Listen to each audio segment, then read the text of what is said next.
Do kalojmë bashkë sot një ditë në fshat dhe këtu po merra ca kumbulla, nuk ishin pjekur shumë mirë, por nepsi bën të tin. Pastaj mund të keni mundësinë të shikoni të gjitha hapësirën e bukur të fushës së arës ton.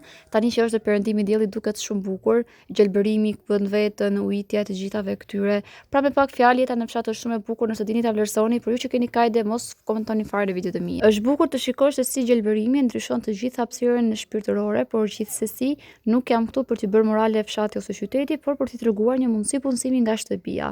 Unë punoj për 4 vitesh nga shtëpia, kam mundësinë të punoj duke nendur me lop, duke bërë shëtitje, duke dalë me dele ose duke thjesht udhëtuar nëpër qytet. Pasi kjo punë është me regjistrim i falas. Ti nuk blen asnjë lloj produkti kur regjistrohesh. Kryesisht unë pranoj vajza në këtë punë, ndaj nëse je interesuar mund të më shkruash këtu ose në Instagram Mikela Doçi. Regjistrimi siç po thoja është falas, mund të kontaktosh me mua për të marrë detajet të punës. Është një punë që sjell ty fitime mbi 300 euro në muaj dhe sigurisht që është e vlefshme. Unë kam tani 4 vite eksperiencë, kam një grup me shumë vajza punëtore dhe pse jo të mos jesh ti e radhës. Këtu po tregoja se më kisha hyrë një ferë i Janxhës tek ama, po gjithsesi